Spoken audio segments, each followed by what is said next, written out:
Grocery kami ng Ready Hit Go.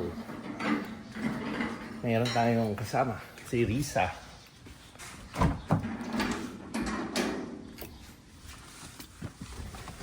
Si Risa po ang kasama ni Mama sa bahay.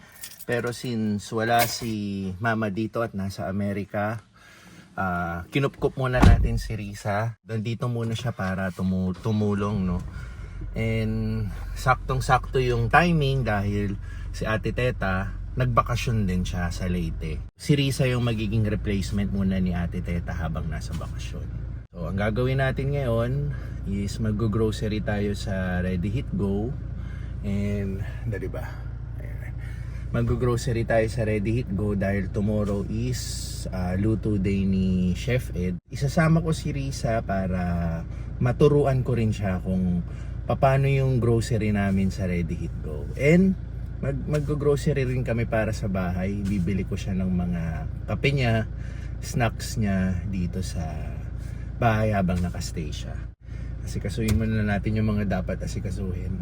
Ito si Risa. Say hi, Risa. Hello po. Ayan, para maisama kita sa vlog ko. Ayan, Ma. Kasama ko si Risa dito sa amin. Aanuhin ko siya sa grocery.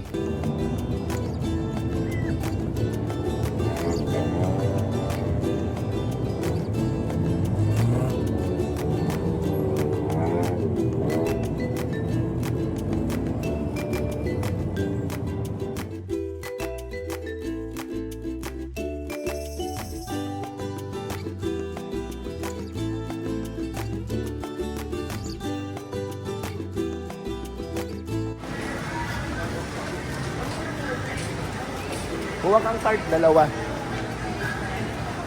So, isang cart sa Ready Hit Go, isang pang grocery sa bahay. Tapos na.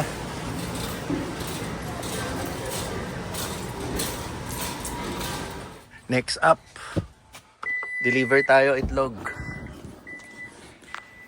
So, ayun. Mainit na ulit. Sabi, ano na kasi? Yan, mag-11 ng umaga. So, deliver tayo itlog. Tapos, ay. Chi! Risa!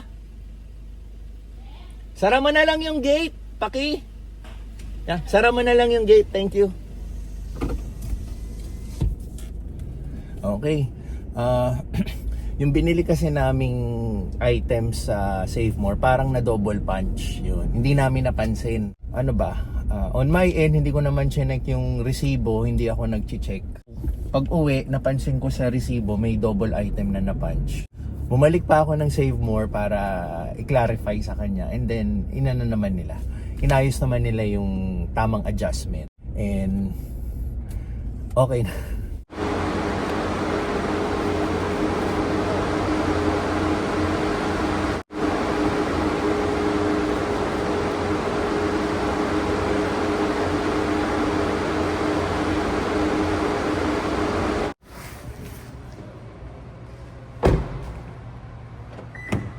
Workout time.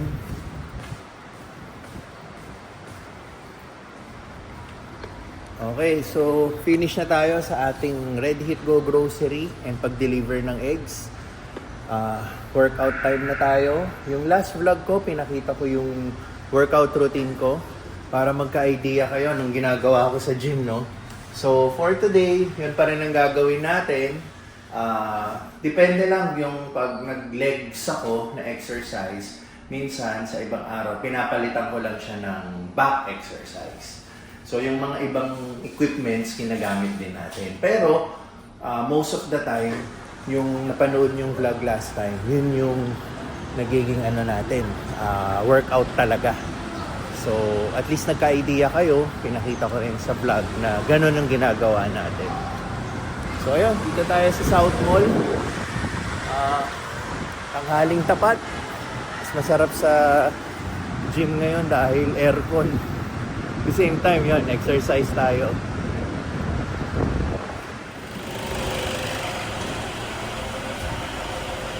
Ayan. Pero malakas naman yung niya. Hangin. Ha, yung fan niya, oh. Lang may itang sir ano. Mai Sa akin guys, okay lang guys. Okay lang guys. Yan, dito tayo sa aircon cleaning. Pinapa-service natin yung Innova. Kasi wala nang lamig yung aircon niya. Eh, di ba, tindi pa naman ang init ngayon. So, malalaman din natin kung may kailangan i-repair. Kasi dahan-dahan kasi nawala yung lamig niya, no? Puro fan lang. So, hopefully, minor lang yung mga kailangan gawin. Para hindi rin masyadong magastos. Di ba? Pero ready naman tayo, binigyan naman tayo ng estimate ng technician natin yung gagawa, yung magsa-service. If ever umabot tayo sa repair.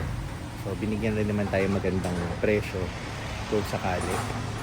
So cleaning nito it takes 1 to 2 hours, pero kung meron nga kailangan repair, mga 3 to 4 hours ang So mangyayari niyan pag binaba na nila yung aircon, yung mga compressor para linisin or i-repair,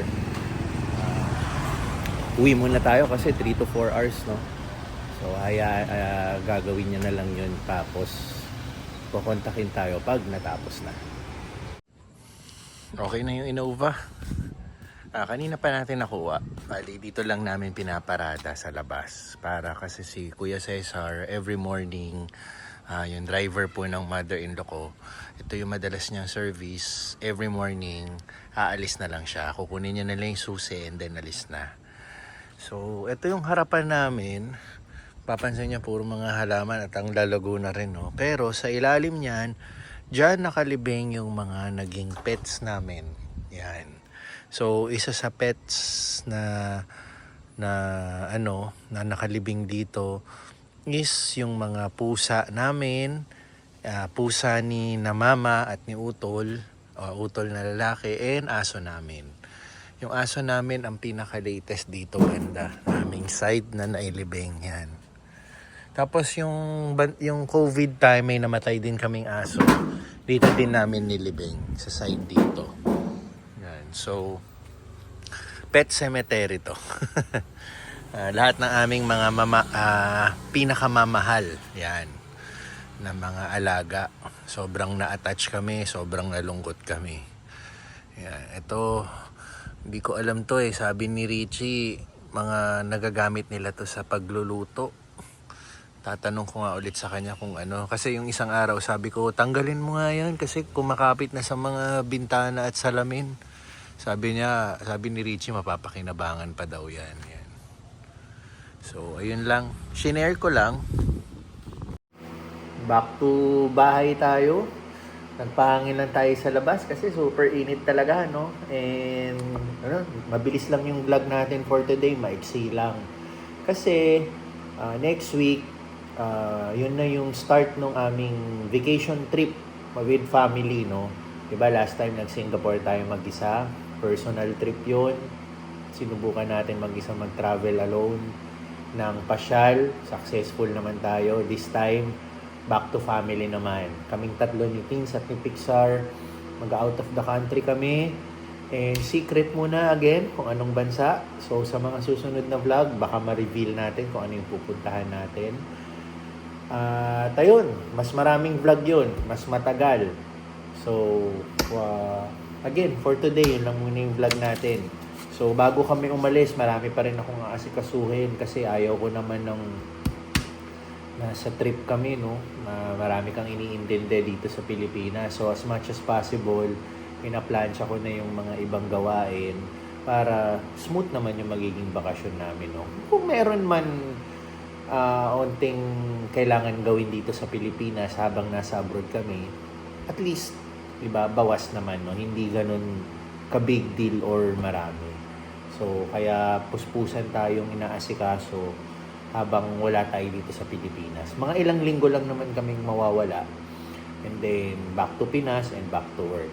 So, iiwas muna tayo sa ilang linggong sobrang init dito. Ayun. Yung pupuntahan naming lugar, sakto lang yung lamig. I think mga Baguio or Tagaytay weather lang. Pero abangan niyo yan.